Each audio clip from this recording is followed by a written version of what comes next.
자, 인사드리겠습니다. 자, 안녕하세요. 예. 새해 복 많이 받으시기 바랍니다. 그리고 저하고, 부동산학 결혼 열심히 공부해서 모두 다 합격합시다. 자, 처음 뵌 분들이 지금 몇 분 계시는데요. 제 이름 좀 소개하고, 그 다음에 우리가 첫날은 아니고, 1월 과정은 첫날이지만 이미 저는 11월 달부터 여러분하고 이제 수업을 했기 때문에 바로 수업 들어가도록 할게요. 제 이름부터 소개하겠습니다. 제 이름은, 이제 처음 오신 분들이 계셔서, 이게 제 이름입니다. 이름 정도로 알고 가야 되는죠. 누구한테 배웠는가? 그 사람? 그러면 되잖아요. 부동산의 결혼 누구한테 배웠나? 그러면, 몰라. 그 사람한테 배웠어. 이렇게 하면 안 되고, 제 이름입니다. 되셨나요? 예, 됐습니다. 몇 가지만 제가 당부드리고요. 바로 수업하도록 하겠습니다. 우리는 부동산학 결혼 공부하러 온 건데요. 근데 학문을 하러 온 게 아니라 시험 공부를 왔습니다. 그래서 시험 공부에 맞게끔 공부를 하셔야 됩니다. 그러니까 설령 그게 논리적으로 맞지 않는다 하더라도 이것은 이렇게 해 주십시오. 그러면 그렇게 하시면 그게 되는 겁니다. 그러니까 나는 부동산학을 연구해서 논문을 발표하고 박사학위 받아야 되겠다. 그러면 여기 앉아 있으면 안 되는 거고요. 그러면 부동산 학과로 가야 되는 거고, 우리는 공인중개사 시험에서 제 1차 시험에 나오는 부동산학 결혼을 60점만 득점하면 됩니다. 거기에 맞게끔 공부를 해주시면 되고, 거기에 맞게끔 공부하는 방법은 여러분들 집에서 혼자 하셔도 충분한데, 그런데 몇 년이 걸릴지 몰라. 그러니까 제가 길잡이가 되는 역할을 해주는 겁니다. 그러니까 제가 하라는 대로 따라 하시면 그럼 60점 맞는 거예요. 그런데 네가 하라는 대로 따라 했는데 60점이 안 맞았다. 그럴 수 있습니다. 그러면 55점까지는 맞을 수 있을 거예요. 그러면 부동산학 결혼해서 55점 맞았으면 민법에서 65점 맞으면 되는 거니까. 그러니까 제가 하라는 대로 하시면 아마 55점에서 65점 사이에 득점할 겁니다. 85점 맞았다. 아무 필요 없는 점수입니다. 우리는 60점을 맞으면 되니까 여러분들에게 제가 60점에 맞게끔 수업을 할 테니까요. 그러니까 거기에 따라오시면 된다는 거 미리 말씀드리고, 그 다음에는 제가 암기하라는 부분만 암기하시고, 이건 암기하지 마시고 이해하십시오. 그러면 이해를 하려고 노력을 하십시오. 그런데 이해하려고 노력을 했는데 이해도 안 된다. 그러면 그 다음에 한 번 더 생각해보고, 한 두세 번 생각해보면 도저히 안 된다. 그러면 다른 사람에게 물어보지 말고 저한테 물어보십시오. 옆에 언니한테 물어봤다. 언니도 잘 모른다. 그러니까 저한테 물어보는 게 가장 빠르다. 그래서 안 되면 저한테 물어보는 게 가장 빠르니까 그렇게 해주시고, 그러니까 암기를 좀 최소화시켜 주시고 이해 위주로 공부해 주실 것을 당부 말씀드리고요. 그 다음에 여기 기본서를 보면 그러면 페이지 수가 700페이지 가까이 돼요. 700페이지 가까이 되는데 이거를 2달 만에 다 끝낸다는 것은 굉장히 힘들 겁니다. 2달이면 8주거든, 8주. 그러니까 8주에 다 끝낸다는 것은 불가능에 가까운 일입니다. 그러면 여기 있는 거 전부 다 알아야만 60점 맞습니까? 그러면 공부 못합니다. 여기 있는 거 전부 다 아는 게 아니라 제가 중요한 부분만 10년을 기준으로 해서 5번 이상 나오는 것은 자주 출제되는 부분이거든요. 그러니까 10년 동안 두세 번밖에 출제되지 않았다. 그에는 출제될 확률이 희박합니다. 그러면 그 애들은 공부하지 않고 10년 중에서 5번 이상 출제됐다. 그럼 여러분 잘 모르잖아요. 그런데 저는 쏙쏙 들어간단 말이에요. 매대에 어떻게 나왔던가 저는 다 알고 있으니까. 그러면 자주 나오는 부분만 계속적으로 공부하는 겁니다. 그것을 저는 선택학과 집중이라고 표현하거든요. 그러니까 이렇게 700페이지 되는 것 중에서 제가 일정 부분을 선택할 겁니다. 그러면 일정 부분은 제외시킬 거란 말이지. 제외시키는 부분에서 설령 시험에 나온다 하더라도 그것은 틀려버리면 됩니다. 그 다음에 틀리기 싫다 그러면 잘 찍어버리면 되니까 제가 선택해 드릴 거예요. 그것만 집중적으로 매일 계속적으로 공부한다. 우리 학창시절에 수학하고 영어는 매일 공부하라고 아마 선생님들이 그렇게 말씀하셨을 겁니다. 학창시절로 돌아가면 그러면 부동산학 결혼은 수학입니다. 그러니까 매일 하셔야 된다는 거. 부동산학 결혼은 수학이니까 우리 학창시절에 여성하고 남성을 비교하면 수학은 여성들이 더 못합니다. 부동산학 결혼도 마찬가지입니다. 근데 왜 그러냐? 관심을 갖지 않으니까 그래요. 그 다음에 저번에도 내가 늘 말하지만 부동산학 결혼이 여성들이 못하는 이유는 9시에 뉴스를 보지 않고 연예가 중계를 보기 때문에 그렇습니다. 이게 무슨 말이냐면 우리 부동산학 결혼은 뉴스 시간에 경제 뉴스 관련된 것도 많이 나오거든요. 그러니까 뉴스를 보는 좀 습관을 길러주시고요. 아마 뉴스를 보다 보면 그러면 좀 재미가 있을 겁니다. 저거 수업 시간에 들었는데 이런 게 나올 거란 말이에요. 그러면 재미가 있을 겁니다. 그래서 1년 동안은 뉴스를 볼 시간이 있으면 그러면 경제 뉴스를 보시라고. 경제 뉴스 끝나고 나면 연예가 중계하면 돼. 연예가 중계. 자, 그렇게 해주시고 신문 볼 때도 마찬가지로 경제 부분을 좀 봐주시고요.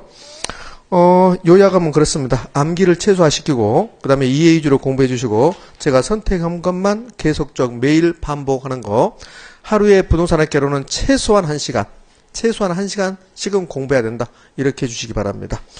자, 그렇게 하고 그 다음에 또 하나는 이렇게 할 거예요. 이게 이제 700페이지 되는 것을 8주에 다 못 끝낸단 말이에요. 그러면 1월, 2월 과정에서 특정 부분은 제가 하지 않고 가는 부분이 있어요. 그 부분은 중요성이 떨어지니까 하지 않는다는 소리입니다. 그러면 그 부분은 아예 하지 않습니까? 그렇지 않고 3, 4월 과정에 할 겁니다. 예를 들어서 부동산 시장론의 효율적 시장이라는 거 있습니다. 효율적 시장은 10년에 한 번씩 나와. 10년에 한 번씩. 그런데 10년에 한 번씩 나오는데 작년에 나왔어. 그러면 10년에 한 번씩 나오는데 작년에 나왔으면 앞으로 10년을 기다려야 돼. 그러면 나올 확률이 희박하다는 소리 아닙니까? 걔를 앞으로 이제 1, 2월, 3, 4월 해서 5순환을 할 건데 계속 한다는 것은 그것은 비효율적이잖아요. 그러니까 그런 부분들은 1, 2월 과정에 사지 않습니다. 그 다음에 한 번이나 두 번 정도 수업을 들어서 여러분이 다 깨우칠 수 있는 부분은 역시 수업을 하지 않고 넘어가는 부분도 있어요. 그러니까 8주 안에 되도록이면 다 끝내도록 제가 노력할 것이고 8주 안에 다 끝내지 못하면 그러면 보강을 할 수도 있습니다. 근데 1, 2월 달에는 보강하지 않을 거고 3, 4월에 보강을 할 수도 있다는 것을 미리 말씀드리고요. 그러니까 1월달, 2월달에서 이 책이 전부 끝나지 않는다는 거 3, 4월 가면 전부 다 끝나는 겁니다. 그러면 3, 4월 가면 전부 다 끝나는데 3, 4월 달까지 2순환 했는데 어느 부분은 한 번밖에 안 하고 어느 부분은 두 번 하고 또 강조하고 이렇게 할 거예요. 4시간 수업을 하는데요. 매주. 그런데 어떤 때는 어떤 주는 2장을 하는데 2시간이 열릴 수도 있어요. 어떤 때는 20장을 1시간에 해버릴 수도 있어요. 그러니까 중요하지 않는 부분은 쉽게 그냥 넘어간다는 소리입니다. 수업은 이렇게 할 겁니다. 책을 위주로 하는데요. 책에 있는 내용 그대로 제가 칠판에 판사하는 경우도 있고 책에 없는 내용을 판사하는 경우도 있고 책에 있는데 그냥 책 읽어가면서 언더라인 하십시오. 이거 한번 읽어보십시오. 그렇게 하는 경우도 있을 겁니다. 그 다음에 기본서가 가장 중요하고 기본서를 10번 읽는다는 기분으로 공부를 해주시기 바랍니다. 그러니까 제가 언더라인 하신 부분, 한 부분, 그 다음에 중요하다는 부분만 계속적으로 반복적으로 10번 공부한다 이렇게 생각하시고요. 집에 가시면 반드시 여러분들은 뒤에 문제가 있습니다. 그 문제를 계속적으로 풀어보는 겁니다. 자, 그렇게 하면 될 것 같고, 우리 다 핸드폰을 가지고 있는데 수업 시간에 핸드폰이 진동이 아닌 상태에서 태진한 노래가 나오면 저는 괜찮습니다. 근데 옆에 사람들이 좀 이제 불쾌할 수도 있으니까 그거 이제 수업 들어가기 전에 핸드폰 좀 점검하시고, 그 다음에 수업 시간에 막 질문하고 싶은 충동이 막 일러요. 이거 지금 알아야 되겠다. 그런데 수업 시간에 질문해버리면 그러면 수업 진행이 안 되기 때문에 질문은 쉬는 시간에 해주시면 제가 성심성의껏 답변할 것을 약속드립니다. 자, 이 정도 하시면 됐죠? 그래요? 특별하게 질문 있으면 질문하십시오. 없습니까? 그래요. 그러면 오늘 공부하러 갑니다. 자, 우리 책 보는데요. 우리 책의 목차 부분을 가자고요. 목차 부분. 자, 우리 책의 목차 부분은 페이지 수가 없는데요. 어디로 가냐면, 이 책의 차례에서 겉표지부터 해서 한 10여 장 넘기면 이 책의 차례 이렇게 나올 겁니다.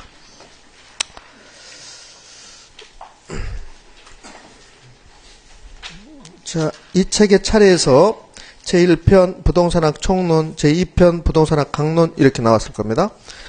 그 다음에 넘어가면, 그러면 제3편 감정평가론 이렇게 나왔습니다.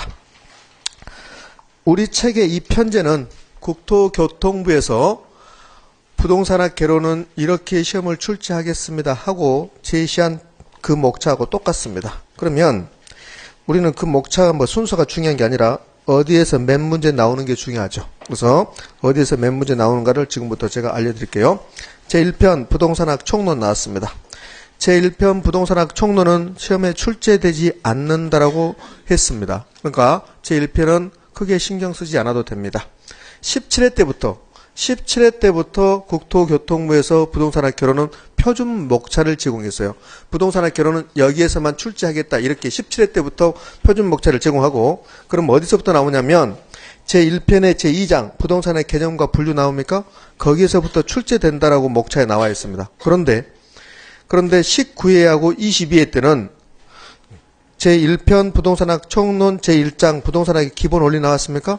거기에서 17회 때부터 거기서는 출제 안 지키로 했는데도 불구하고 19회하고 22회 때 한 문제씩을 출제한 적도 있습니다. 그런데 국토교통부에서 약속을 어긴 건 아닙니다. 왜 그러냐면 부동산학 개론이라는 게 이렇게 딱딱 나눠지는 게 아니라 전부가 다 이렇게 종합적으로 형태가 엮어져 있거든요. 그러니까 출제하지 않는다고 해서 출제했다 그렇게 말할 수 없어요. 그러니까 제1장 부동산학의 기본 원리는 일단 출제하지 않는데 제가 수업을 하는 과정에서 이 정도는 좀 알고 갑시다. 그 부분만 체크하시면 된다는 거. 자, 제2장 부동산의 개념과 분류. 개념에서는 반드시 한 문제 내지 두 문제를 출제합니다. 그 다음에 부동산의 분류 나왔습니까? 역시 한 문제 내지 두 문제를 출제합니다. 작년 기준으로 보면 개념에서 한 문제, 분류에서 두 문제를 출제했습니다. 일단 한 문제씩 출제된다고 보면 됩니다. 그 다음에 제3장 부동산의 특성 역시 한 문제 정도 출제되는데 두 문제까지 출제 가능할 겁니다. 매우 중요한 부분입니다. 그 다음에 제2편 부동산 강론입니다. 강론에서 제1장 부동산 경제론 매우 중요합니다. 이런 표현을 씁니다. 부동산학은 여러 학문이 짬뽕된 학문이다. 그것을 종합응용과학이라고 하는데요. 그 종합응용과학 중에서 가장 중요한 학문이 경제학입니다. 그러니까 부동산학은 경제학이 밑바탕이 깔린 겁니다. 그래서 가장 먼저 경제학 부분을 배우는 거예요. 그게 부동산 경제론입니다. 부동산 경제론은 5개 내지 7개를 출제합니다. 자, 됐습니다. 거기 제5절 경기변동 나왔습니까? 경기변동에서는 한 문제 정도 출제되고 거미집 이론도 21회 때 23, 24, 25 연속적으로 한 문제씩 출제하고 있습니다. 그러니까 경기변동은 하나 내지 두 문제, 거미집 이론도 한 문제 이렇게 하시면 됩니다. 이제 1절 수요 공급, 탄력성, 균형 가격 결정 이 부분은 어디에서 몇 문제 출제된다. 이게 중요한 게 아니고 전부 다 중요하다. 자, 제2장 부동산 시장과 공간 구조 이론은 이렇게 나왔습니다. 이 부분은 4개 내지 6문제를 출제합니다. 네. 제1절 부동산 시장에서는 하나 내지 두 문제 출제합니다. 2절 효율적 시장과 정보 이론은 10년 단위로 한 문제씩 출제한다. 10년 단위로. 작년에 출제됐으니까 올해는 뭐 출제될 확률이 희박하고 모르겠습니다. 출제될지는. 제3절 부동산 입지론 두 문제 정도 출제합니다. 그 다음에 제5절 도시 내부 구조 이론 한 문제 고정적으로 출제되고 있습니다. 제6절 지대 및 지가 이론 역시 한 문제 정도 출제하고 있습니다. 옆 페이지로 가서 부동산 정책론 부동산 문제에서는 뭐 10년 이내에 한 번씩 출제할까 말까 하고요. 안 나올 겁니다. 부동산 정책에서는 4개 내지 5문제를 출제합니다. 제4장 부동산 투자론입니다. 투자론 여러분이 가장 힘들어하는 부분이 투자론입니다. 7개에서 8문제를 출제한답니다. 네. 그러면 어디에서 출제됩니까? 거기 1절부터 7절까지 한 문제씩 출제된다. 이렇게 하면 되겠네요. 이렇게. 자, 5장 부동산 금융론 6개 내지 7문제를 출제합니다. 그래요. 역시 1절부터 5절까지 한 문제씩 출제된다고 보시면 돼요. 그 다음에 제6장 부동산 개발 및 관리 제1절 이용은 거의 출제되지 않습니다. 어쩌다 한 번씩 출제되는 거예요. 역시 10년 단위로 한 문제 출제됩니다. 제2절 개발론 2문제 정도가 고정적으로 출제됩니다. 3절 관리 고정적으로 한 문제 제4절 마케팅 고정적으로 한 문제 출제합니다. 여러분 시험에서도 한 문제씩 출제할 겁니다. 넘어가서 감정평가 이론입니다. 감정평가 이론에서는 6개 내지 7문제를 출제합니다. 감정평가 이론만 유일하게 몇 문제를 출제한다고 국토교통부에서 제시했습니다. 감정평가 이론은 15% 내외로 출제한다고 그랬어. 40문제에서 15% 내외면 15%면 6문제. 6문제를 출제한 적도 있었고 최근에는 7문제까지 출제하고 있습니다. 작년에는 7문제를 출제했습니다. 그러면 어디서 나오는데요? 제1장 감정평가의 기초이론에서는 2문제까지 출제합니다. 아, 미안해요. 한 문제입니다. 미안합니다. 쎄쎄. 제2장 가치이론 가치론에서는 두 문제까지 출제합니다. 제3장 개별분석, 지역분석과 개별분석은 한 문제. 제4장 감정평가 방식 두 문제 내지 세 문제. 그 다음에 제5장하고 제6장 묶어서 한 문제 정도 출제할 겁니다. 작년에는 두 문제 출제했지만 여러분 시험에서는 한 문제 정도 출제할 겁니다. 자, 이렇게 이제 출제되는데요. 그러면 이제 우리가 주로 어디서 공부해야 되냐, 무엇을 공부해야 되느냐? 부동산의 개념하고 분류라든지 특성은 집에서 혼자 공부하셔도 일정한 시간이 흘러가면 다 정복할 수 있습니다. 그런데요, 제2편 부동산 강론에서 경제이론 나옵니다. 제1장. 경제이론이라든지 정책론이라든지 투자론, 금융론, 감정평가이론은 집에서 공부해도 잘 안 됩니다. 혼자 해도. 독학에서는 안 되는 부분이요. 그래서 여러분하고 제가 중점적으로 공부할 부분이 뭐가 되냐면 부동산 경제론입니다. 첫 번째가 부동산 경제론. 오늘 이상하게 잘 끊어지네. 부동산 경제론에서 5개 내지 7개를 출제한다고 그랬습니다. 그러니까 이 부분을 정복하지 않으면 부동산학개론은 60점 맞기 힘들어진다는 겁니다. 그 다음에 두 번째요. 는 부동산 정책론입니다. 근데 정책론은 상대적으로 쉽습니다. 정책론은 4개 내지 5문제를 출제되는데 경제론을 제대로 하면 정책론은 4문제가 출제됐다. 그러면 2문제는 그냥 맞출 수 있는 거고, 그러니까 경제론하고 정책론은 연결되어 있습니다. 세 번째가 부동산 투자론입니다. 투자론이 가장 여러분이 힘들 겁니다. 투자론은 7개 내지 8문제를 출제합니다. 그 다음에 부동산 금융론이고, 금융론은 6개 내지 7개 출제하고, 5번째가 감정평가이론입니다. 감정평가론인데, 감정평가론은 6개 내지 7문제를 출제한다고 그랬습니다. 그러면 이 5개 부분을 보면 최소치를 잡았습니다. 최소치. 9개, 16개. 16개고 12개를 더하면 28개입니다. 최소치 28개. 28개요. 그러면 최대치로 보면 12개, 20개. 그러면 30 몇 개입니까? 4개. 그러니까 최소치로 보면 28개에서 34개가 이 부분에서 출제합니다. 그럼 30문제는 적기 출제해요. 속기 32문제까지 나온 적이 있어요. 32문제. 이 부분에서. 그럼 32문제면 몇 퍼센트입니까? 80%입니다. 우리 부동산학 개론에서. 그래요? 그러니까 이 부분을 우리가 공부하지 않으면 부동산학 개론은 축 불합격이 되는 겁니다. 그런데 얘는 2번은 제끼고 1번, 3번, 4번, 5번 얘를 부동산학 개론의 빅4라고 그래요. 빅4. 이 부분을 중점적으로 공부하셔야 됩니다. 나머지는 시간이 흘러가면 자동적으로 되는 부분이고 이런 부분들은 여러분들이 집에 가서 공부를 해 주셔야 돼요. 이런 부분에서 이제 계산 문제가 나옵니다. 우리 부동산학 개론은 계산 문제가 작년을 기준으로 해서 11문제나 출제했습니다. 그래서 힘들어졌거든요. 작년에는 부동산학 개론을 50점에서 60점 맞으면 그러면 정상적으로 득점한 겁니다. 대부분이 55점대를 득점했어요. 공부를 열심히 하신 분들도. 부동산학 개론에서 왜 그 점수가 나왔냐면 아마도 정상적으로 출제했으면 그분들이 다 70점대를 맞았을 텐데 근데 계산 문제가 11문제를 출제했습니다. 통상적으로는 계산 문제가 7문제 정도 출제되는데 작년에 11문제 출제됐으니까 4문제를 더 낸 거죠. 근데 올해는 아마 여러분 시험에서는 계산 문제가 7문제 정도밖에 안 나올 거란 말이에요. 그 계산 문제가 여기 이제 들어가 있는 거예요. 여기 이렇게. 그러니까 이 부분을 열심히 하셔야 한다는 것을 미리 말씀드리고 집에 가서 계속 복습을 하셔야 된다. 나머지 것은 복습 안 해도 돼요. 이 부분만 계속 복습하시면 되고 저는 이 부분을 수업에 집중적으로 할 거고 이 부분에 시간을 많이 활용을 해서 여러분하고 수업할 겁니다. 어디가 중요하다는 거 아시겠습니까? 예, 됐습니다. 그러면 이제 다시 처음으로 와서 공부 시작합니다. 자, 우리 책을 보는데요. 그러면 오늘 공부할 내용을 제가 한번 목차로 정리해 보겠습니다. 목차만 잘 알고 내용은 모르고 그러면 안 되니까. 자, 목차를 한번 적어 볼게요. 오늘 공부할 내용. 오늘 공부할 내용은 부동산학 제1편 제1장. 1장 부동산학의 뭐 기초 이론 이렇게 하시면 돼요. 그래서 우리 책에는 이제 제1장 나오는데 오늘 공부할 내용이 이겁니다. 부동산학의 기초 이론. 저는 이렇게 할게요. 기초 이론. 여기에서 최소한 우리가 부동산학을 배우니까 부동산학의 정의 정도는 알고 합시다. 부동산학의 정의. 그 다음에요. 부동산학의 학문적 성격. 이 부분은 출제된다, 출제되지 않는다?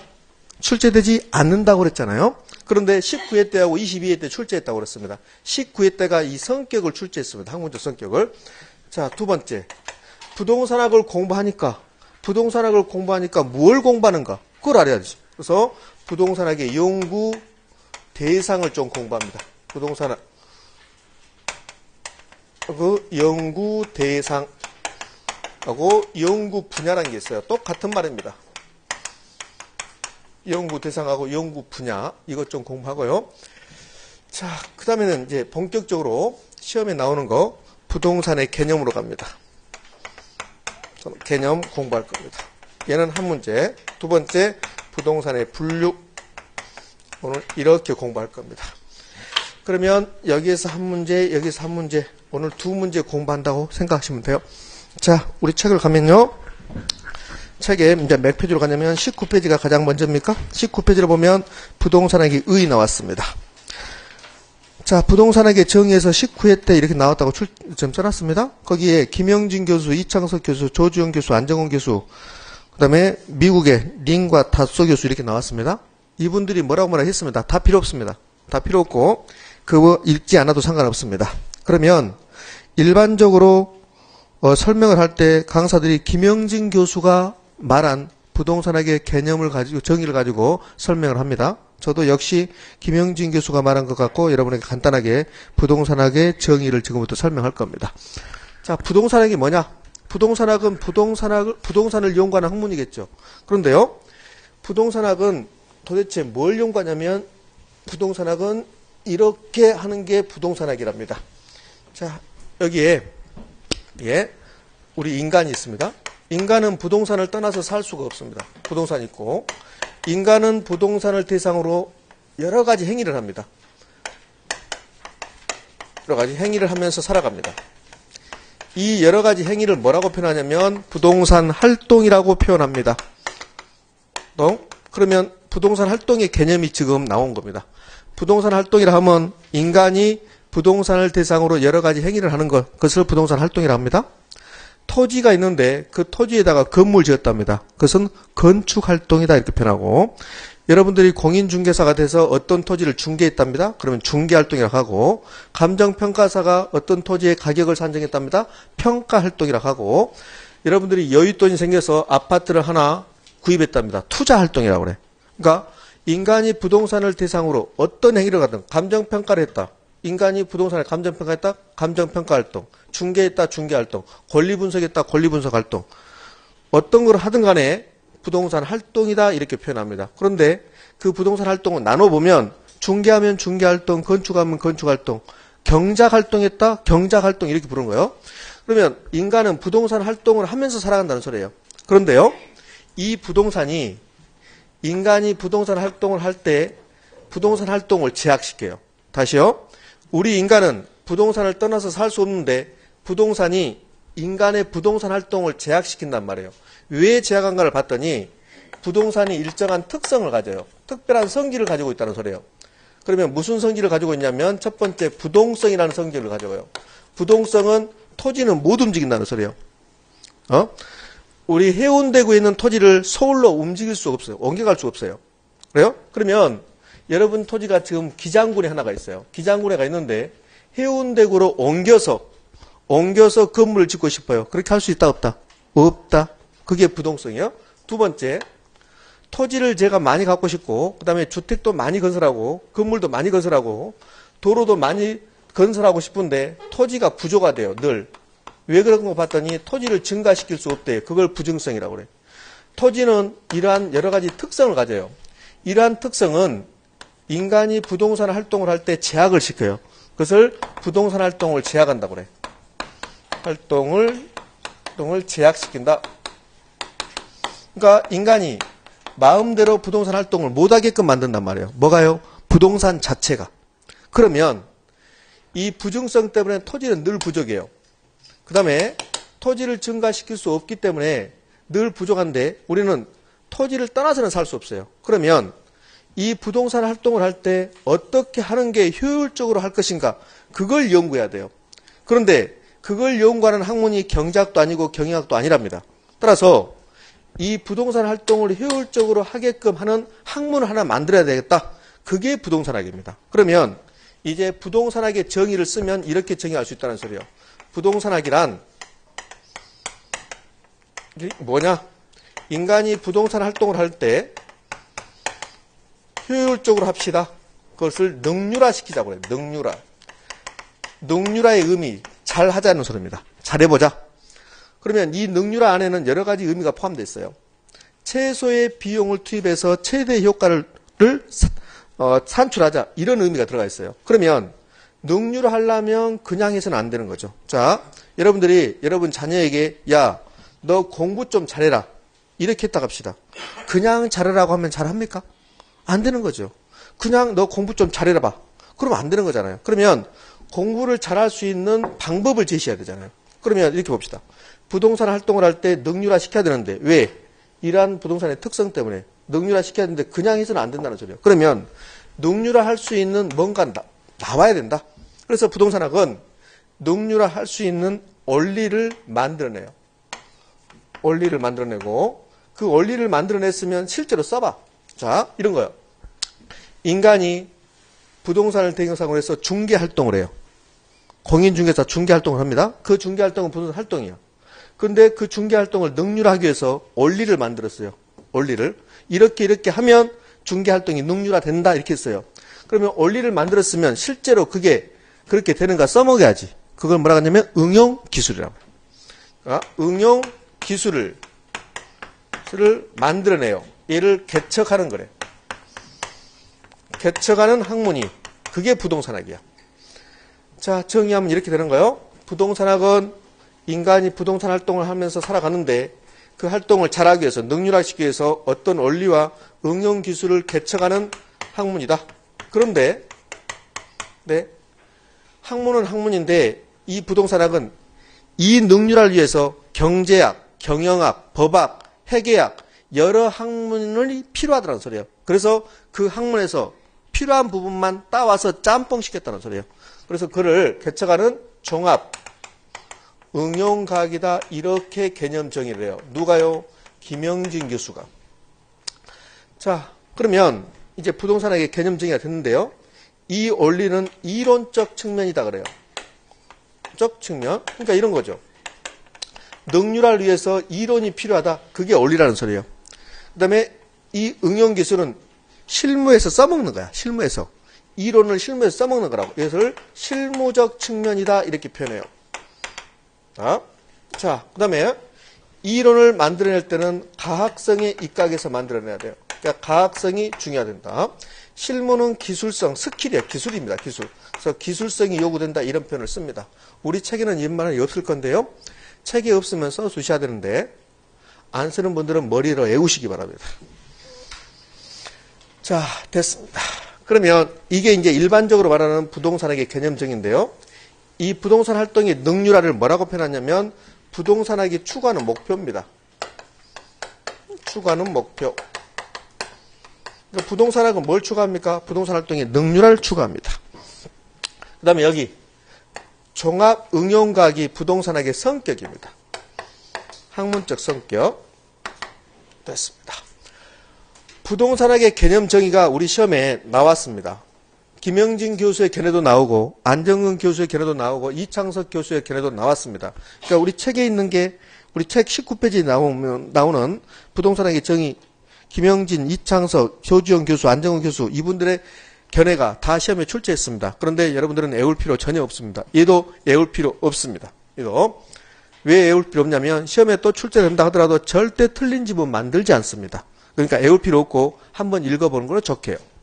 자, 그러면 여기에서 여러분이 기억할 것은 딱 하나밖에 없습니다. 뭘 기억하냐면 이론입니다. 이론 실무입니다. 실무. 그러니까 이론, 원리는 가학성에 입각해서 만들어져야 된다. 이 말하고 그 다음에 실무적 측면, 응용기술은 기술성이 요구된다. 이것만 기억하시면 돼요. 이것만 한 두세 번 나왔습니다. 그래서 이렇게 표현해요. 부동산학은 원리와 기술로 이루어졌다. 부동산학은 이론과 실무로 이루어졌다. 부동산학은 가학성과 기술성이 요구된다. 그것만 기억하시면 돼요. 그러면 부동산학은 가학성과 기술성이 강조된다. 이런 지문이 나왔답니다. 그럼 O일까 X일까? O입니다. O. 근데 이렇게 나올 적도 있어요. 부동산학은 기술성보다는 가학성이 강조된다. 이렇게 출제한 적이 있습니다. O일까 X일까? X. 두 가지 다 중요합니다. 두 가지 다. 그래요? 그런데 이렇게 나오면 O인가 X인가 여러분 확인하십시오. 부동산학은 이론적 측면에서는 기술성보다는 과학성이 강조된다. 이렇게 출제했답니다. 그러면 O입니다. 그러니까 여기 이론 실물을 지적하지 않고 원리하고 응용 기술을 지적하지 않는 상태에서 과학성과 기술성이 요구된다. 그러면 옳은 말이야. 그런데요. 이론을 지적한 상태에서 기술성이 요구된다. 그러면 틀려버려요. 이론 측면에서는 뭐가? 과학성이. 그 다음에 실무적 측면에서는 기술성이 요구된다. 이걸로 족합니다. 이 부분은. 그러면 결국은 여기서 여러분들은 부동산학은 부동산 활동을 연구하거나 그걸로 끝나요. 여기 뭐예요? 부동산학이 연구 대상에 나왔습니다. 부동산학은 뭘 연구한대요? 부동산 활동을 연구한다. 그 말이에요. 자, 이제 두 번째. 이게 이제 부동산학의 개념적입니다. 두 번째는 부동산학의 성격으로 할 겁니다. 그 성격, 학문적 성격. 학문적 성격을 한마디로 말하면 뭐라고 나왔습니까? 종합응용과학이다. 종합응용과학이다. 종합이란 말은 두 개 이상이 종합이요. 여러 학문을 짬뽕된 과학이다. 이런 소리예요.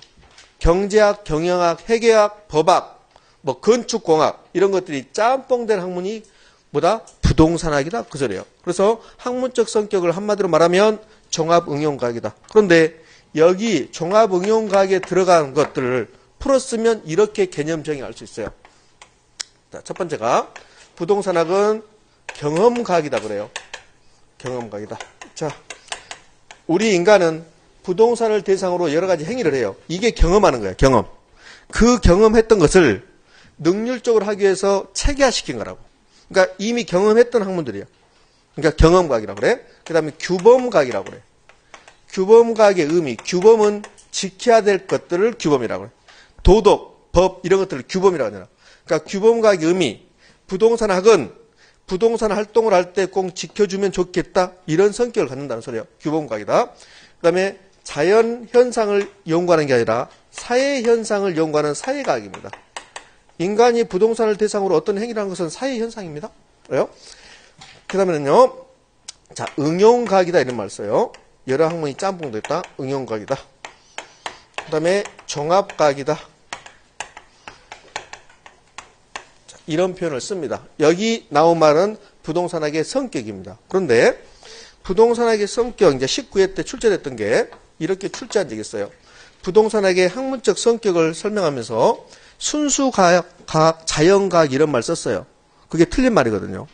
그러니까 사회과학의 반대가 자연과학이거든. 그러니까 부동산학은 자연의 법칙, 우주 질서 이런 걸 연구하는 게 아니야. 사회 현상을 연구하는 거지. 그러니까 사회과학이에요. 그러면 부동산학하고 관련 없는 것을 지금 이번에 놨을 거예요. 부동산학은 추상적 학문이 아니에요. 현실적인 학문이 아니다. 이걸 기억하셔야 돼요. 그 다음에 응용과학이지 순수과학이 아니에요. 물리학처럼 순수과학이 아닙니다. 그 다음에 자연과학이 아니라는 거. 그 다음에 가상적인 학문이 아닙니다.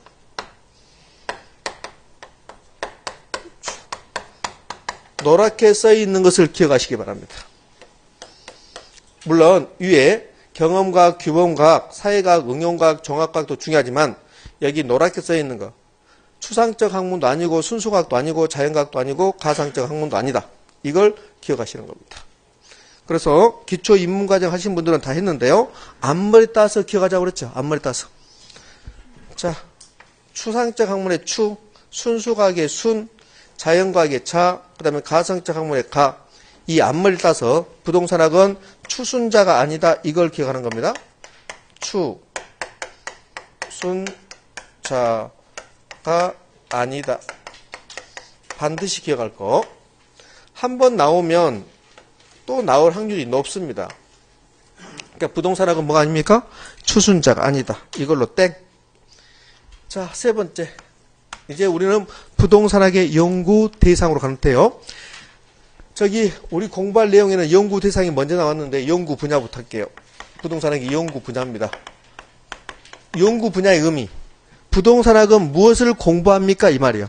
어느 분야를 공부합니까? 그게 연구 분야입니다. 부동산학은 어떻게 구성됐냐면 이론하고 실무로 구성되어 있어요. 그러니까 이걸 공부하는 거예요, 우리는. 이걸 연구하는 거예요. 부동산 관련해서 이론 연구하고 실무 연구하고 이론 공부하고 실무 공부하고 이 연구 분야는 여러분하고 제가 부동산학을 공부할 건데 무슨 분야를 공부합니까? 그 소리야. 그러면 이론하고 실무를 공부한다 이렇게 하면 돼요. 그래서 연구 분야는 첫 번째가 기초 이론 분야, 기초 분야라는 게 있어요. 그러면 이론 배웠습니다. 이론 배웠으면 이걸 써먹여야지. 실무에 써먹여야지.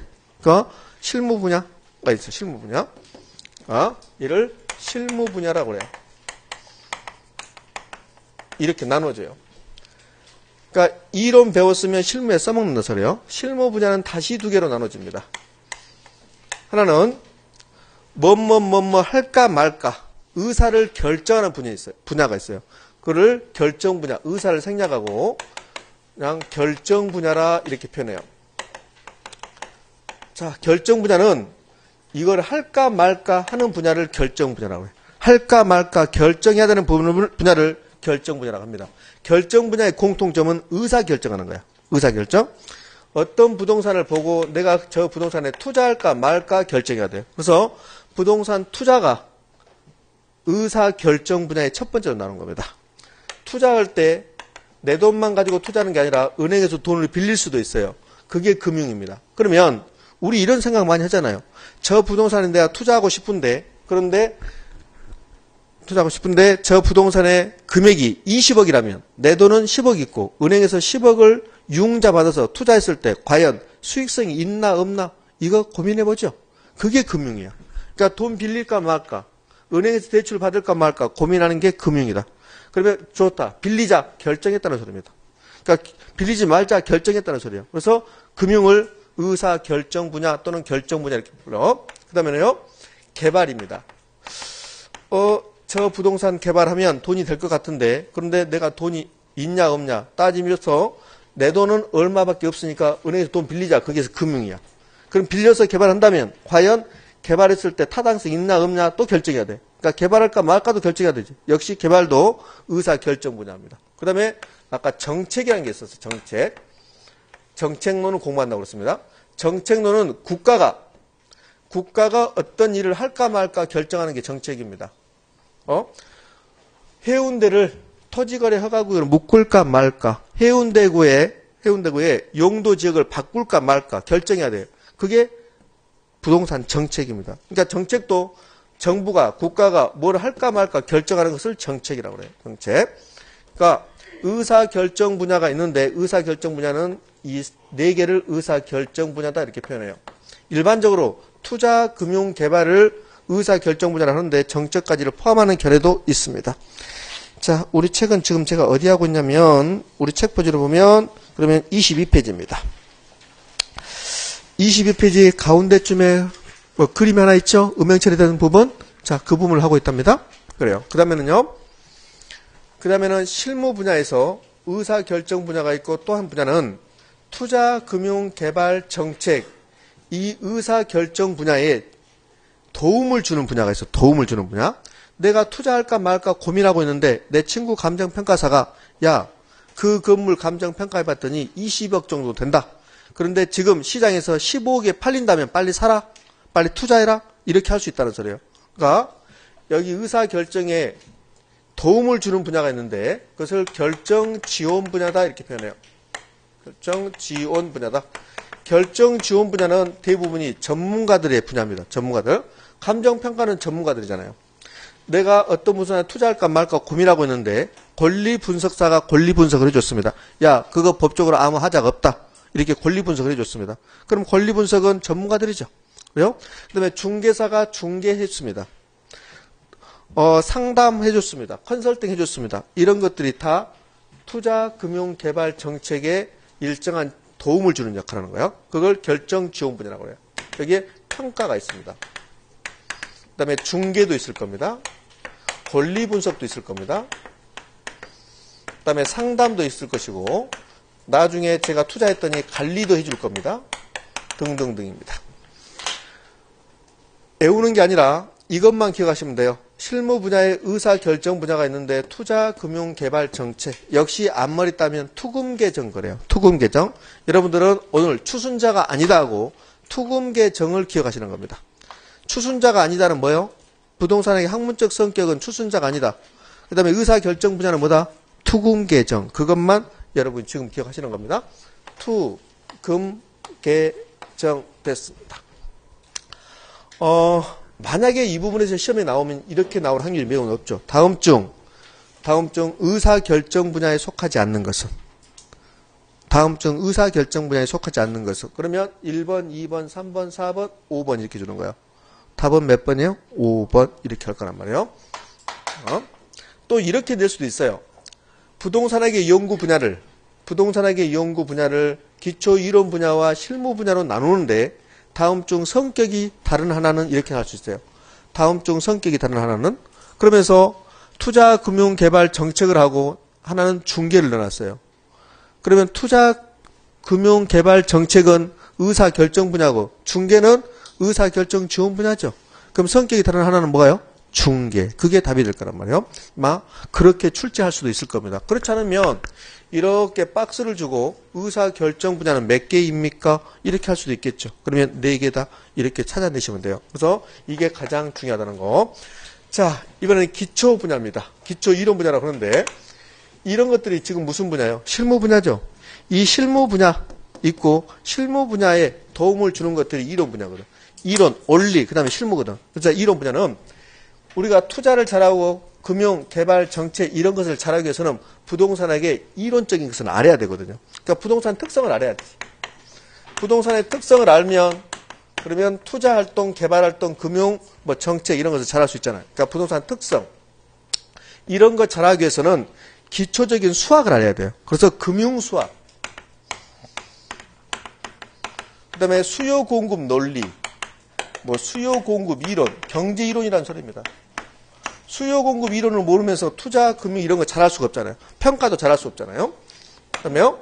부동산 관련 법, 부동산법, 경기 변동 현상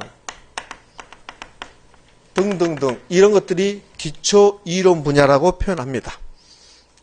그러면 여기서 기억할 것은 투금계정만 기억하시면 되고 지금 여기서는 이런 거예요. 이런 것들을 우리가 공부한다는 소리예요. 그게 연구 분야라는 소리예요. 그러면 봐요. 투자에서 몇 문제 나온다고 그랬습니까? 7개, 7개, 8개 나온다 했잖아요. 얘가 몇 문제? 6개 내지 7개. 얘도 2문제. 얘도 4개 내지 5개. 수요 공급 이론, 경제 이론 5개에서 7개 출제한다고 그랬잖아요. 특성도 출제하고 얘도 출제하고 다 이렇게 출제. 이거 배운다는 소리예요. 얘는 몇 문제 출제하고 6개 내지 7개. 근데 얘는 안 나와. 얘도 안 나와. 얘도 안 나와. 얘는 한 문제 출제한다고 했잖아요.